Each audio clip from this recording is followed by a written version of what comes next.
허경영처럼 부와 권력을 쉽게 얻으려면 사람들의 환상을 부추겨 신앙심을 가진 추종자 집단을 만들어야 한다. 신앙심을 가진 추종자 집단을 만들어라. 그러면 부와 권력은 절로 따라온다. 당신은 우선 주위 사람들에게 기대와 큰 기쁨 그리고 꿈을 제공해야 한다. 마음속 깊은 곳에 큰 기쁨은 사람들의 환상에 따라주는 데서 온다. 절대 힘든 노력을 통한 점진적인 개선을 약속하지 말라. 세상을 확 바꾸겠다고 갑자기 위대한 변화가 일어날 것이라고 약속하라. 별로 힘들이지 않고 부자가 될 수 있다고 말하라. 투자하면 떼돈을 벌 수 있다고 말하라. 하루아침에 스타가 될 수 있다고 말하라. 더 큰 권력을 원한다면 갑작스럽고 완전한 변화를 이야기하라. 목표를 높게 잡아라. 추종자들의 욕망을 거울에 비추어 보여주어라. 사람들은 진실에는 큰 관심이 없다. 그저 무언가 로맨틱하고 환상적인 것을 믿고 싶어 할 뿐이다. 당신이 하는 이야기가 거창하고 대담할수록 효과는 더 크다. 양극화가 해소되고 지역 감정이 없어지는 보통 사람의 시대가 온다고 말하라. 청계천의 약수가 흐르고 강북 재개발로 강남과 강북의 집값이 같아진다고 말하라. 영어 마을로 우리 국민 모두가 영어를 잘할 수 있는 시대가 온다고 말하라. 부정부패가 근절되고 배 아플 일이 없는 유토피아의 시대가 온다고 말하라. 가난한 사람이 부자가 되고 노동자, 농민, 빈민이 주인 되는 세상이 온다고 말하라. 병든 자가 낫고 불행이 끝나고 온 세상에 행복이 찾아온다고 약속하라. 달을 따다준다고 약속하라. 그들이 듣고 싶어하는 이야기를 들려주어라. 그러면 사람들이 몰려들 것이다. 멀리 있는 것은 깊이를 헤아리기 어렵고 유혹적이다. 당신이 제공하는 것은 손에 쥘 수 없는 것이어야 한다. 멀리 있는 신기루 같은 것이어야 한다. 환상을 만들고자 한다면 상대가 보고 유혹을 느낄 만큼 가까이 오게는 해주되 꿈을 꿀 수 있는 거리는 유지하게 해야 한다. 부동산 투자와 주식 투자 설명회 혹은 벤처기업들의 사업 설명회가 열리는 장소에 가보라. 그들은 사람들의 환상을 이끌어내기 위하여 자신들의 작업에 예술가들보다 더 많은 공을 들인다. 다단계 업체들은 거의 예술가들이다. 세상의 모든 종교는 그런 식으로 지난 수천 년 동안 번영을 구가해왔다. 신앙심을 가진 추종자 집단을 거느리는 것은 그렇게 어렵지 않다. 마음속에 우상을 섬기지 않는 이는 없다. 어떤 이는 명예를, 어떤 이는 눈앞의 이익을 섬기며 대부분의 사람들은 쾌락을 추구한다. 각자가 섬기는 우상을 간파하고 이를 통해 마음을 움직이는 것이 바로 기술이다. 사람들의 마음속 가장 근본적인 충동을 염탐하라. 그 충동은 대개 그들의 천성 중 최고의 것이라기보다는 가장 저열한 것이다. 개개인에게 결정적 영향을 주는 것이 무엇인지를 안다면 위지를 움직이는 열쇠를 얻은 것이나 마찬가지이다. 또 많은 추종자가 생기면 온갖 기만 수단들을 추가로 동원할 여지가 생긴다. 당신의 추종자들은 당신을 숭배할 뿐만 아니라 적으로부터 당신을 방어해주며 자발적으로 다른 사람들을 끌어들인다. 이런 권력이 있으면 당신은 굳이 당신의 의지를 강제하려고 애를 쓰거나 계략을 꾸미지 않아도 된다. 이런 종교 방식의 추종자를 거느리는 것이 불가능하거나 엄청난 일이라고 생각할지도 모르겠다. 그러나 사실은 상당히 간단하다. 인간들은 항상 뭔가를 믿고자 하는 욕구를 가지고 있다. 그래서 우리는 잘 속는다. 의심하는 기간이 길어지는 것이나 뭔가 믿을 것이 없는 공허한 상태를 도무지 견디지를 못하는 것이다. 새로운 사상, 돈벌이 비법, 다이어트 비결, 특효약, 주식 투자 대박 노하우, 제2의 강남 후보지, 신기술, 신발 명품, 처음 선배는 예술 등 무엇이든 내걸어보라. 금방 사람들이 달려들어서 미끼를 물 것이다. 세계적으로 벌어졌던 일일이 열거하기에도 버거운 투기의 역사를 보라. 우리나라에서도 70년대에는 길거리의 얍장수들이 황금알을 낳는 거위였다. 80년대에는 자서교의 다단계 사업이 엄청난 흥행몰이를 했었다. 90년대 말에는 벤처붐으로 하루에도 수많은 갑부들이 새로 탄생했었다. 아직 입증되지 않은 인터넷 사업은 엄청난 투자자들을 끌어들였었다. 부자 아빠, 가난한 아빠, 책의 저자인 기요사키는 아직도 많은 사람들의 우상이다. 수많은 사례들이 이것을 입증하고 있다. 몇 달 지나지 않아서 조롱거리가 될 만한 일도 그 당시에는 아무도 의심하지 않았다. 알고 보면 우리 주위에도 사람들의 약한 심성을 이용하여 새로운 종교 집단의 창시자가 된 사람들이 많다. 일부 유명한 정치인들과 네트워크 업체들은 수백만 명의 추종자 집단을 거느리고 있다. 구체적으로 다음은 신앙심을 가진 추종자 집단을 만드는 비법 5가지이다. 1. 모호하고 단순해야 한다. 숭배자 집단을 만들려면 우선 세인의 관심을 끌어야 한다. 이것은 행동이 아니라 말로 해야 한다. 행동은 분명하고 읽어내기 쉽지만 말은 모호하고 속이기 쉽기 때문이다. 그리고 당신의 말에는 두 가지 요소가 들어가야 한다. 하나는 위대한 약속이다. 또 하나는 모호함이다. 이 두 가지를 섞으면 듣는 사람은 꿈을 꾸게 되고 자기들이 보고 싶은 것을 보게 된다. 모호함이 매력적으로 보이려면 뜻은 불분명해도 말은 거창해야 한다. 2. 수입원을 위장하라. 당신의 추종자들은 당신을 따르면 좋은 일들이 생길 것이라고 믿고 싶어 한다. 당신이 호화롭게 산다는 것은 추종자들의 믿음이 맞다는 증거가 된다. 그러나 당신의 부가 추종자들의 호주머니에서 나왔다는 것을 절대 밝히지 말라. 당신이 제시하는 체계가 옳기 때문에 부가 생긴 것처럼 믿게 하라. 추종자들도 당신을 따르면 당신과 마찬가지로 부를 얻을 수 있다고 믿게 하라. 세상의 모든 다단계 업체는 모두 그렇게 한다. 3. 추종자 집단을 만들 때는 지적인 측면보다는 시각적이고 감각적인 요소를 강조해야 합니다. 화려한 의식, 감동적인 음악, 웅장한 건축물 등은 사람들의 오감을 자극하고 이성적인 판단을 마비시키는 효과가 있습니다.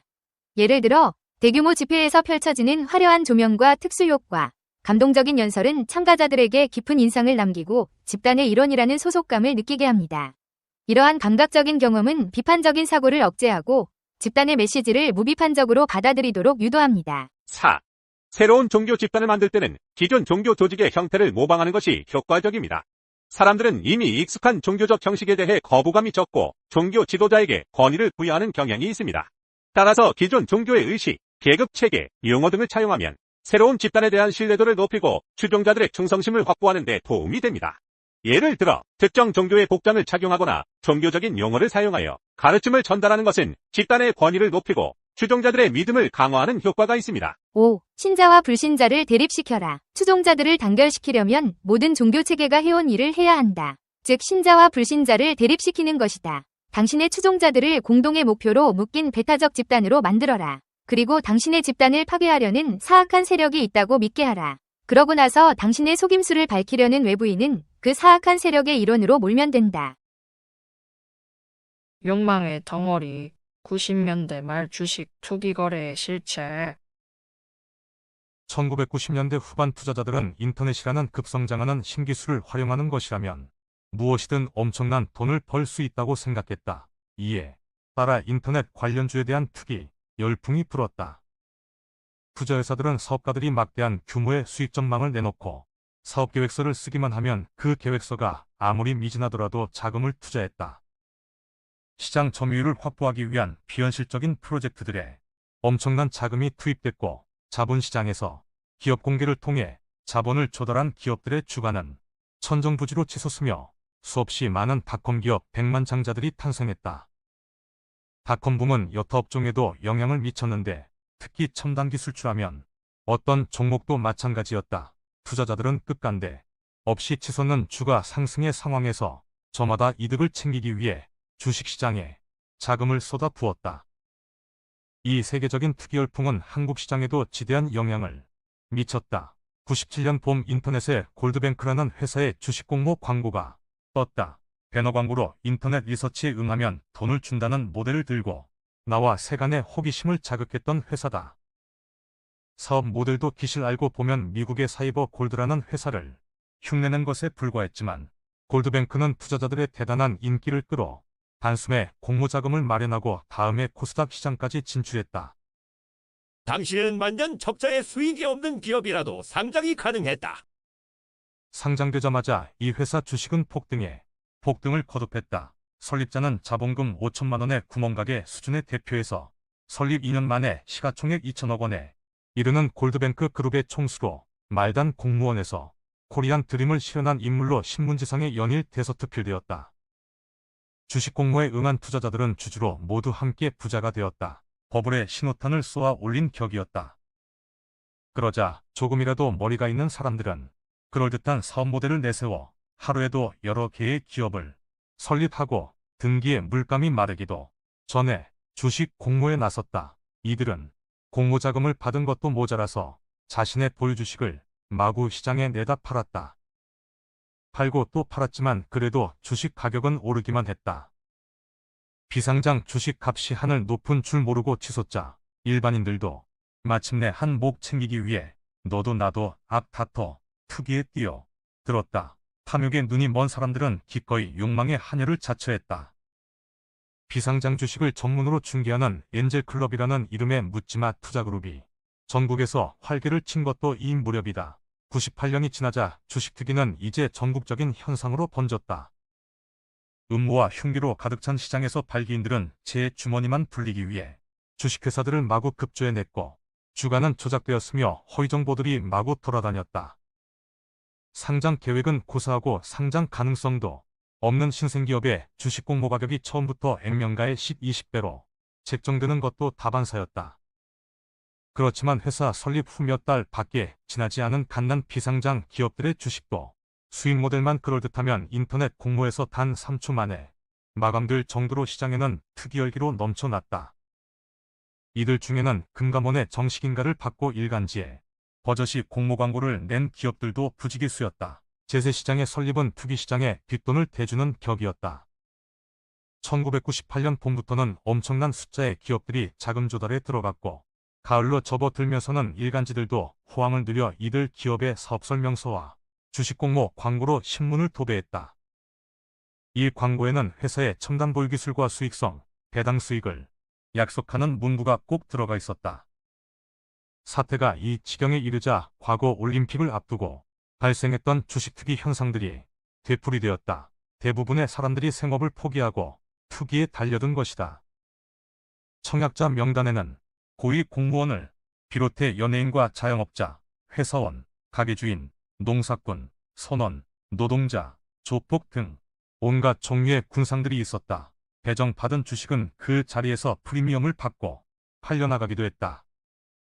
비상장 주식들은 말 그대로 증권시장에 상장되기 전의 주식이었기 때문에 거래가 성사되어도 투기꾼들은 실물 주식을 인도할 수 없는 경우도 많았다. 그래서 바람거래로 불린 선물거래가 나타났다. 파는 사람은 미래의 일정 시점에 정해진 종류의 주식 증서를 전달하기로 약속하고 사는 사람은 받을 권리를 갖는 것이다. 대부분의 거래는 주식 양도 양수 계약서 한 장으로 이루어졌고 투기꾼 가운데는 하루아침에 수억에서 수십억 원을 벌었다고 자랑하는 사람도 있었다. 하지만 손에 쥐고 있는 것은 현금이 아니라 종이뿐이었다. 투기 열풍이 끝나 갈 무렵에는 이 종이는 돌고 돌아 실체가 없는 거래가 되어버렸다. 코스닥 시장이라고 해서 크게 다를 것은 없었다. 탐욕의 원조 격인 코스닥 시장에서는 매일같이 엄청난 숫자의 백만장자들이 새로 탄생하고 시장은 미쳐 날뛰었다. 온갖 탈법과 기기묘묘한 시세 조작이 행해졌다. 소위 작전으로 당국의 조사를 받고 감옥에 간 사람들만도 그 숫자를 가늠하기 힘들 정도로 많았다. 이런 상황임에도 당시 언론은 닷컴 버블의 위험성을 심각하게 받아들이지 않았다. 한때 시가총액이 수조 원을 넘는 코스닥 황제 기업으로 불렸던 새로운 기술은 다이알패드라는 검증이 안 된 인터넷 사업을 내세워 3,700여 원이 넘는 투자자들의 눈먼 돈을 끌어 들이고 투자자들을 우롱하기까지 했다. 그렇게 1999년 겨울 버블은 부풀어 오를 때까지 부풀어 올랐다. 새로운 기술은 액면가의 600배까지 치솟았고 투자자들도 웬만한 기업이면 액면가의 50배 가격 정도는 아무렇지도 않게 받아들였다. 그 현상은 최근 몇 년간 가파르게 오르기만 하는 주식과 아파트의 가격 상승과 투기적인 심리면에서는 크게 다를 바 없었다. 이렇게 모든 버블의 뒤에는 일확천금을 벌기 위해 모든 자산을 걸고 투기를 벌이는 인간들이 한결같이 품고 있는 하나의 도식적인 착각이 있다. 즉 우둔한 자들에게 팔아넘기고 나는 버블이 파열하기 직전에 탈출할 수 있다. 는 발칙한 믿음이다. 하지만 파국은 투기의 역사에서 늘 겪는 것처럼 당시에도 예상을 불허해 극소수를 제외한 대부분의 투자자들을 파멸로 몰아넣었다. 1999년 겨울 비상장 주식시장이 먼저 붕괴의 조짐을 보이기 시작했다. 시장의 이상 조짐을 느낀 투기꾼들이 보유주식을 내다 팔기 시작하자 주가는 주저앉기 시작했다. 비극의 징조들이 나타나기 시작한 것이다. 비상장 주식거래의 중심지였던 테헤랄로와 명동 사채시장에서는 더 이상 살 사람이 없다는 소문이 가을부터 나돌고 있었다. 실제로 비상장주의 메카 제스톡에서는 싸게 내놓은 주식조차 전혀 팔리지 않는 상황이 벌어졌고 대부분의 장외 주식들은 아예 거래조차 이루어지지 않았다. 2000년을 지나서는 장내와 장외 기업을 가리지 않고 부도가 줄지어 발생했다. 전문적인 주식 중개인들은 얼치기 투기꾼들에게 보유주식을 넘겨 일부나마 회수하려고 발버둥 쳤지만 아무 소용이 없었다. 투기가 파국을 맞자 모든 투기꾼들을 지배했던 탐욕이 이제는 공포의 잔혹함과 복수의 광기로 급변하기 시작했다. 고소와 고발이 이어지고 투소가 난무했으며 일부 투자자들은 조폭을 동원하여 백주 대낮에 대표이사를 협박하고 원금을 받아내기도 했다. 95년 설립되어 채권단에 막대한 손해를 입힌 삼성자동차가 르노에 넘어간 것도 이 무렵이다. 버블이 터지면서 시장에는 수많은 시체들로 악취가 진동했다. 희생자는 주로 중산층이었다. 당시 이대 장롱 속에서 얼마나 많은 돈이 세상 밖으로 나와 휴지로 사라졌는지 아무도 모른다. 우리가 아는 것은 많은 사람들이 중산층에서 하류층으로 전락하고 양극화가 심화되었다는 사실 정도다. 물론 그 와중에도 살아남아 더 큰 승자의 자리를 만끽하게 된 신흥부자들은 단순히 부의 질서가 재편되었다는 반가운 신호로 받아들이겠지만 그때의 일을 빌 게이츠는 미래의 길에서 이렇게 표현했다. 골드러시는 투기 심리를 일깨워주는 경향이 있다. 하지만 소수만이 돈을 벌게 된다. 우리 뒤엔 손해를 본 대중들의 분노가 이글거리고 있다. 결국에는 바보처럼 실패한 벤처의 자네를 뒤돌아 볼 것이다. 그리고 도대체 누가 저 회사를 세운 거야? 무슨 생각을 갖고 저런 짓을 했지? 저게 바로 투기의 참모습이 아니겠어? 라고 중얼거릴 것이다.